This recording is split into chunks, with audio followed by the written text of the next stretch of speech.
他是个樵夫，却只因一句话就前往千里之外寻求佛法。他目不识丁，却写出了禅宗最具影响力的寄语。他继承了衣钵，成为禅宗六祖，又因躲避追杀做了15年的猎人。但是正是这样一位出身卑微的平凡人，却成为了禅宗历史上最伟大的祖师。他就是禅宗六祖慧能。今天我们就来听听他的故事。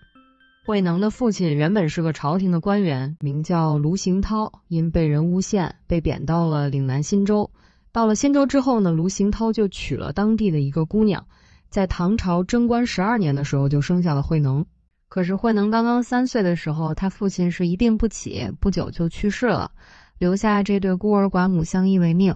娘俩的生活也陷入了困境，因为没钱读书，也不识字，他就只能上山砍柴，然后再挑到镇上的市集去卖掉。他的人生本该是砍柴娶妻生子，然后默默无闻的死去，但是命运的转折往往就在一个不经意的瞬间。有一天，慧能像往常一样卖完了柴，正准备回家，突然就听到有人在读经，他觉得挺有意思的，然后就听了一会儿。但是当他听到读经人读到因无所住而生其心的时候，他瞬间就有了一种感悟，但是又不明白是什么意思，就向读经人请教。读经人就对他说，这句的意思就是你的心不应该停留在任何一个地方，也不应该执着于任何一件事物，你的心应该像镜子一样，来了就能照见，走了就不留痕迹。慧能听到读经人的解释，心里就产生了极大的震撼，然后又问他这本经书是什么，在哪里得来的。读经人就说，这是《金刚经》，在湖北的黄梅山的东禅寺里有位叫弘忍的大师，我就是在那得到的。然后又说，若是能参透这本《金刚经》，就可以见到自性，就直接成佛。于是慧能当即就决定去黄梅山去拜见弘忍大师。慧能回到家就跟他母亲说出了自己的想法，他母亲虽说是万般不舍，但也没什么阻拦。于是已经24岁的慧能把母亲安顿好之后，就告别了家乡，就毅然决然地踏上了北上求法之路。慧能从广东出发，跋山涉水的走了30多天，来到了湖北黄梅山的东禅寺。他到了之后就迫不及待地去参见五祖弘忍大师。五祖一看到他就问道，你是从哪来的？来这里干什么呀？慧能就老老实实回答说，我从岭南来就是为了拜您为师，不求别的，就只想成佛。五祖一听就觉着这小子口气不小，就故意说了句狠话，你是獦獠怎能成佛？獦獠这个词在当时是个极其侮辱性的词语，意思就是说你这个未开化的野蛮人还想学法成佛。慧能立刻回答说，人虽然有南北的不同，但是佛性并没有南北之分。我的身体和大师您不同，但是我们的佛性并没有任何差别。五祖听到慧能这么说，就看出来眼前这个年轻日人是有点本事的，悟性很高。本来想再跟他多聊几句，但他碍于身边围观的徒弟太多，担心他们嫉妒慧能的聪明，招来祸端，就话锋一转的说，你这獦獠根性倒是不错，我收下你了，到后院槽房去干活去吧。之后慧能就在寺院的堆房里干苦力，这一干就是8个多月。对仿舂米这个活儿是特别辛苦的，而且慧能的身材又比较瘦小，他踩不动那个舂米的石堆，就找了块石头绑在自己腰上，增加了自己的体重，这才勉强完成舂米的工作。而后人就把这块石头称为坠腰石。在这8个多月里，慧能是一句怨言也没有，他一边干着最苦最累的活，一边在心里默默地消化他听到的那句因无所住而生其心。而此时的五祖弘忍大师年纪也是越来越大，就开始考虑传位的事儿。这禅宗传位传的是衣钵，就是那件袈裟和那个碗，这2件东西可是直接关系到禅宗的法脉传承。有一天呢，五祖把所有徒弟都叫来，就对他们说，你们都跟了我这么久了，现在你们都根据自己的修行体会，都回去写一首寄语，也就是一首小诗，然后交给我看。接着又说，你们谁写的最好，谁能真正见到了自己的本性，我就把衣钵传给谁，让他做禅宗第6代祖师。这消息一宣布，整个东禅寺都炸锅了。但是这帮师兄弟们私下里就说，咱们这水平还写什么呀，写了也是白写，这第6代祖师那肯定是咱们大师兄神秀的。这个神秀是寺里的教授师，地位可是仅次于方丈，而且长得高高大大，也很聪明，从小把儒家经典背得滚瓜烂熟，也是五祖最器重的大弟子。所有人就都认定了禅宗六祖的身份非他莫属。而神秀自己的压力也很大，他就觉得现在大家都不写，就等我写。可是我要是也不写，师父怎么知道我学的怎么样呢？但我要是写了交上去，这不摆明了是要抢六祖的位置吗？然后神秀就想了个办法，他等到半夜3更的时候，就偷偷的把自己的寄语写在了寺院南廊的墙壁上。寄语的内容就是身是菩提树，心如明镜台，时时勤拂拭，莫使惹尘埃。这意思就是说，我的身体就像一棵菩提树，我的心灵就像一座明亮的镜台，我必须时时刻刻勤奋地去擦拭它们，不让它沾染上烦恼的灰尘。第二天的早上呢，五祖看到这首诗就知道是神秀写的，于是就对大家说，你们都来念这首偈子，按照这个去修行会有很大收获的。但是到了半夜，五祖把神秀叫到方丈室，就问他墙上那偈子是你写的吧？神秀就说是弟子写的，但弟子不敢妄求祖位，只是想请师父指点一下。然后五祖就对他说了一句实话，他说你写的这首偈语未见本性，回去再想一想吧，重新写一首。神秀回去后是想了好几天，却一个字也写不出来了。后来有一天，正在对坊干活的慧能就听见有个小童僧正在念那首身是菩提树，就好奇地问他念的是什么。小童僧就说，你这阁僚还不知道吗？咱们师父要传衣钵了，让大家写偈语，谁写得好谁就能成为六祖。这首就是神秀大师兄写的偈语，师父都说好呢，让大家都要念。然后慧能就让小童僧带他去看看这首偈语，可是他不识字，就让小童僧读给他听。当时正好有位叫张日用的官员也在场，就高声把神秀的偈语念了一遍。慧能听完后沉默了一会儿，就对张日用说，我也有一首偈子，能不能请您也帮我写在墙上？这话一出口，在场的人都笑了，就说，你一个舂米的杂工，字都不认识的南蛮，你也会作诗吗？慧能听到他们的嘲笑后就说，欲学无上菩提，不可轻视初学，下下人有上上智，上上人有没一智。这意思就是说，地位低下的人往往会有最高深的智慧，而那些地位高高在上的人可能反而没有智慧。如果轻视他人，那可是无边无量的罪过。在场的人听他这么说，也都被镇住了。官员张日用就对他说，你念吧，我给你写。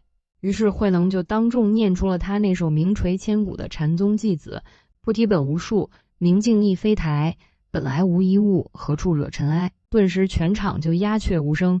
神秀写的偈子的意思是，我有一个身体，我有一个心灵，我得去擦拭它们。这说明在神秀的心里还有我。而慧能则说，菩提本来就不是树，明镜本来也不是台，既然从根本上来说一样东西都不存在，那么灰尘又能落到什么地方去呢？这事儿很快就惊动了五祖，他一看这首偈子啊，就知道禅宗的接班人找到了，但是他是又喜又忧。喜的是禅宗法脉后继有人了，忧的是这帮徒弟们肯定不服。慧能这才刚来8个月，而且还目不识丁，他凭什么能成为禅宗的六祖呢？于是五祖担心大家嫉妒，就当着大家的面做出了一个惊人的举动。他拿起鞋子擦掉了墙上慧能的偈子，然后说，这个偈子未见本性，都散了吧。大家一听五祖这么说，都信以为真，便不再提起此事。第二天，五祖弘忍就悄悄地来到对坊，他看到慧能还在那儿舂米，就问他，米熟了没有？慧能就回答说，其实米早就熟了，只是还没有过筛。弘忍大师表面上问慧能米冲好了吗？实际上是问你的法悟透了没有。而慧能回答的意思就是佛法早就理解了，就差经过您的认证了。于是五祖拿起手杖在舂米的石对上敲了3下，离开了对坊。慧能也是心领神会。到了晚上的3更，慧能就偷偷溜进了五祖的房间。五祖见到他来了，也是非常高兴，但又怕别人看见他，就拿了一件厚厚的袈裟，把窗户都给挡了起来。然后五祖就开始亲自为慧能讲授《金刚经》。当慧能再次听到那句应无所住而生其心的时候，立刻大彻大悟了。他明白了一切万法都不离自性，然后他就连续说出了5个和七，意思就是我们的本性本来就是干干净净的，本来就是不生不灭的，本来就是圆满无缺的，本来就是没什么变化的。我们的本性它什么都没有，但是它却什么都能生出来。五祖听到慧能说出这些感悟，他就知道慧能已经悟到自己的本性了，也是激动地说，不识本心，学法无益。若识自本心，见自本性，即名丈夫、天人师、佛。随后五祖弘忍大师就把禅宗代代相传的衣钵，也就是象征着最高法脉的信物，正式的传给了不识字的后厨临时工慧能，并且对他说，从现在开始你就是禅宗第6代祖师。但是紧接着五祖就对慧能说，从你这一代开始，这个衣钵就不要再传下去了，因为这个衣钵就是纷争的开端，而且你现在得到了它就会有生命危险，所以你必须马上离开这里。五祖很清楚慧能成为6祖的这个消息一旦传出去，他那700多个师兄弟，尤其是神秀，是绝对不会放过慧能的。然后五祖给了他8个字，逢怀则止，遇会则藏。就在当天夜里，五祖亲自把慧能送到九江的江边，然后他说，我来摇船，我渡你过去。慧能就让五祖坐下，然后说，迷失师度，误了自度。于是师徒2人就挥泪告别。这边慧能刚走东禅寺就出事儿了。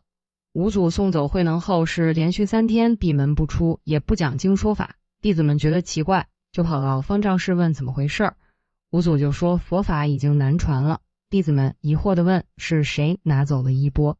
五祖说，能者得之。这帮弟子们听到这句能者得之，又一琢磨最近对访的慧能也是好几天不出现，就一致认定肯定是阁僚偷走了衣钵，然后几百名僧人就浩浩荡荡的南下追杀慧能。这其中有个叫陈慧明的僧人，他出家前是个练家子，跑得飞快，他就在大庾岭追上了慧能。慧能看到有人追来，心想是跑不掉了，然后就把衣钵放在了路边一块大石头上，自己则躲到了草丛里。陈慧明追上来看到了衣钵就过去拿，可是任凭他使出多大的力气，衣钵是纹丝不动。这时候陈慧明也悟了，他明白了这是法物，也是信物，德不配位的人是连拿都拿不起来的。于是他当场反水，就对着草丛喊，慧能，你出来吧，我现在不为衣钵，我要向你求法。慧能听他这么说，就从草丛里走出来说，既然你是为法而来，那你现在闭上眼睛，排除一切杂念，不思善不思恶，哪个才是你的本来面目呢？陈慧明听到当场就大彻大悟了，也成了慧能的第1个弟子。然后在陈慧明的帮助下，慧能就躲过了这场追杀。之后慧能想起了五祖对他说过，逢怀则止，遇会则藏。于是他一路南下，就在怀集和四会一带藏了起来，这一躲就是15年。后来为了躲避追杀，他就混在了一群猎人当中，每天就跟着这帮猎人上山打猎。猎人打猎的时候，他就负责看着网，要是看到有动物掉网里，他就偷偷给放了。最难受的还得是吃饭的时候，猎人们都是大口的吃肉。慧能虽然没剃度，但也总不能说自己是和尚吧，就说自己吃素。于是猎人就把肉和菜都放在一个锅里煮，慧能就只能把肉给剥开，挑里面的菜吃，这也就是禅宗著名的肉边菜的典故。15年后，此时的慧能也快40岁了，他觉得是时候遵循师命弘扬佛法了。于是在公元676年，慧能就离开了深山，来到了广州最大的一座寺庙法兴寺，也就是现在的光孝寺。他一进门就看到寺里挂着一个佛幡，正在风中飘着，而此时有2个和尚在那儿指着佛幡争论。一个和尚说，这是风在动，另一个和尚就反驳说，这明明就是那个幡在动呀。俩人正吵得不可开交的时候，穿着猎人衣服的慧能就走上前，淡淡的说了一句，你们2位都别吵了，这既不是风在动，也不是幡在动，是你们的心在动。万物本无生灭，一切皆由心生，心若不静，万物皆动。慧能的这些话就被正在讲堂上讲《涅盘经》的印宗法师听到了，赶紧跑下来把慧能请到了上座，问了很多佛法中非常深奥的问题。慧能虽然不识字，但他却用最简洁最通俗的语言解答。印宗法师佩服得五体投地，就问他是跟谁学的法。慧能这才说，我是跟五祖弘忍大师学的。接着他把那件藏了15年的袈裟和钵盂拿了出来。印宗法师看到衣钵就明白了，眼前这个人就是五祖亲传的接班人。然后印宗法师就在法兴寺的菩提树下为慧能剃度，慧能也就正式的成为了禅宗6祖。再后来他到了韶关的宝林寺，也就是今天的南华寺。在宝林寺弘法的30多年里，慧能的思想才真正的开始发扬光大。他提出了几个非常具有颠覆性的观点。第一是即心即佛，就是说每个人都可以成佛。佛祖释迦牟尼本来也是人，只不过他是个觉悟了的人，是后人慢慢的把他变成了神，所以每个人都有佛心，也都有佛性，只要你心好心静，你就是佛。第二呢，他提倡顿悟成佛，见性成佛，他反对神秀那种时时勤拂式的渐修的方法。他说成佛呀，不是修出来的，而是悟出来的，悟了那众生就是佛，不悟佛也是众生。第三也是最重要的，他提倡佛法在世间不离世间觉，意思就是不要天天躲在寺庙里，脱离现实生活的去找佛法。真正的修行就在吃饭、睡觉、砍柴挑水的日常生活里，这就是生活禅。有一次一个官员就问他，大师啊，我们这些在家的俗人应该怎么修行呢？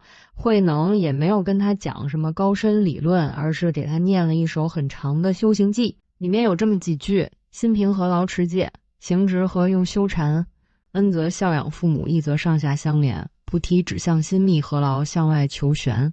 这意思就是说，你的心里要是平和了，你还用得着天天拿戒律约束自己吗？你的行为要是正直了，那你还用得着天天打坐修禅吗？要是讲感恩，你就回去孝敬父母；要是讲情义，那你就去关心你的下属。这觉悟只能向你自己的内心里去找，没有必要费力的向外界寻求那些玄妙的真理。慧能伟大的地方就是他把高高在上的充满繁琐仪式的佛教彻底的平民化生活化了，让佛法从神坛走进了千家万户。